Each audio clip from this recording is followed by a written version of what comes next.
Mr. Secretary, thank you so much for sitting down with us. I wanted to start off, you've been on the Hill quite a bit recently talking about how we've moved from being in the most, getting ready for the most transformational period in VA in decades to being in the middle of it. But a lot of these transformations, electronic health records, the Mission Act, these things are things that are coming down the pike. We'll see in a little bit. So at what point do you feel like veterans are going to see the change and really feel the changes that are happening? Well, the first change will come in June, Leo, and that is when we make available the access standards, the new standards, that will give our veterans the option of choosing care in the private sector when VA cannot provide that. That is slated to go online on June 6th. And what that does, and particularly for our rural veterans and for those who want to be closer to their families, it gives them the option of choosing care if we cannot provide it. I'm going to give you a negative answer as the final part of the explanation. It is not what it has been purported to be, and that is what I would call libertarian choice. You don't give a veteran a card and say, thank you very much. The private sector is wide open to you.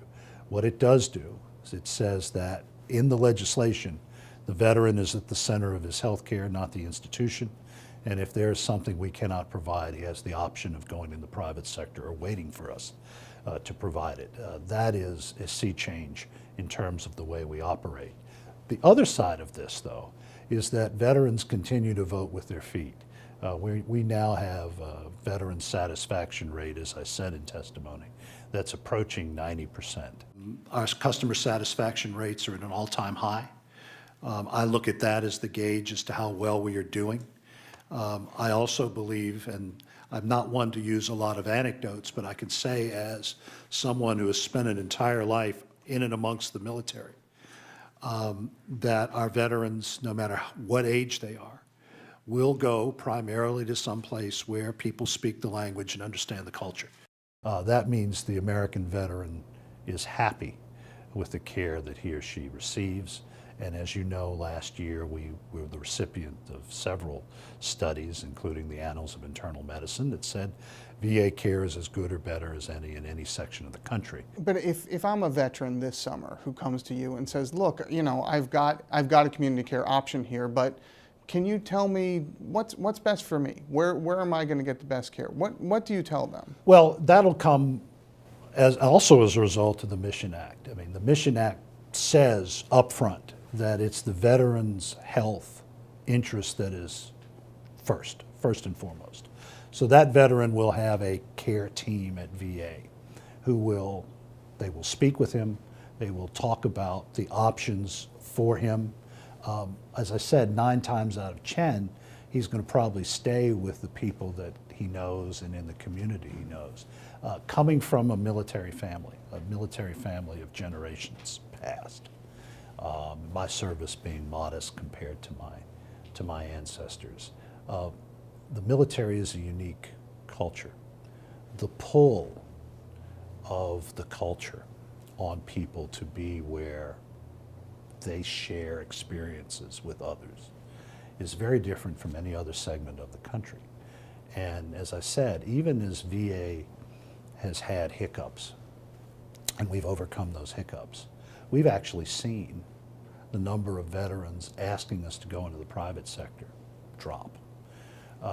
The other thing that we're changing is that we are changing the way we provide services to also accommodate the needs and the mores of the new population of veterans. And that's a great example of one where, that's a resource that I know VA's put a lot of work into in recent years.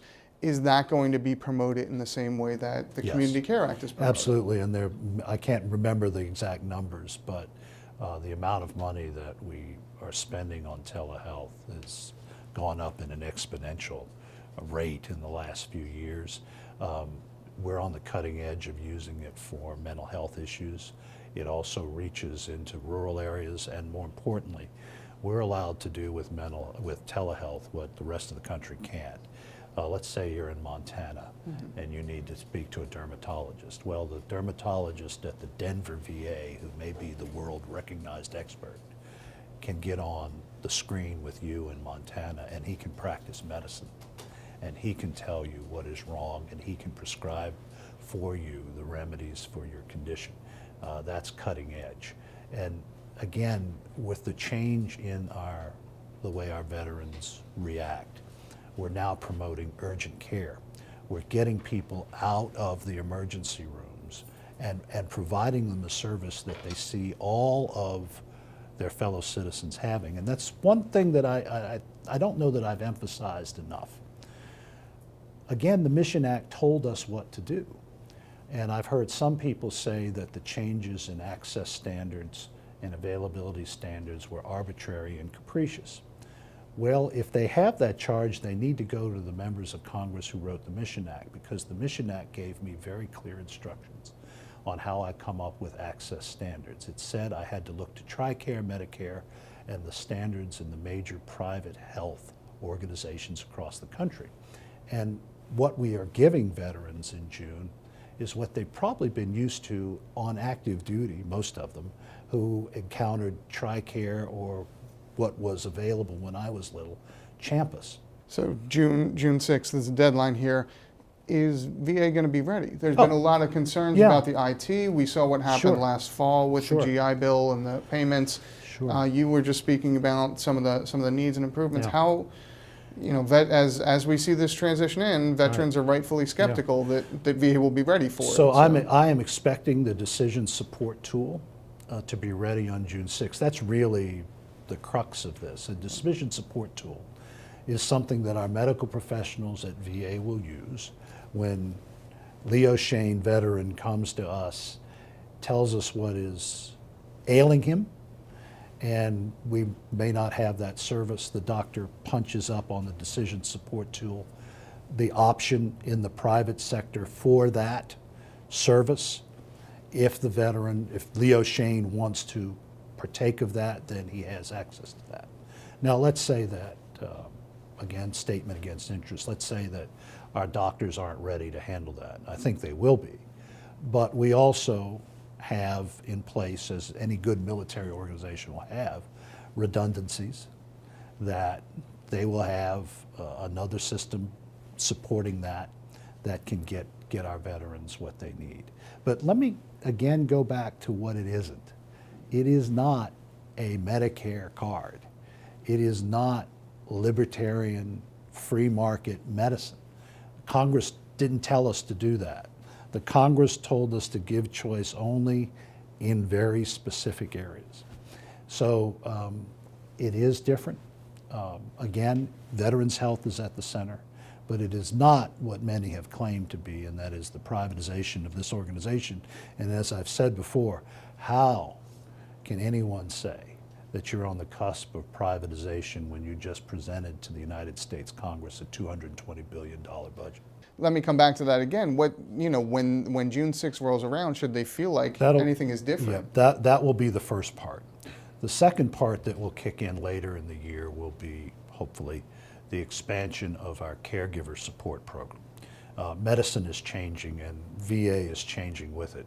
The trends in medicine are to keep people out of hospitals and keep them at home for longer periods. What the Mission Act does is it says to my father's generation, the Vietnam generation, for the first time, we are providing family caregivers for the Vietnam era. I'll give you the personal anecdote there. I approved the electronic health record when I was the acting secretary, based on the experiences that I had in my own family. Father, very decorated combat soldier, terribly wounded in the invasion of Cambodia, came out of service in the Army with terrible problems, two new knees, two new hips, had lead in his body. He had a lifetime of chronic pain, but what made his life more difficult was that there was only one record of his medical care, and that was 800 pages. The only copy. And for the next almost 35 years of his life, that's the only thing that he could carry around, and that's why I made the decision on the electronic health record, so we never encounter that again.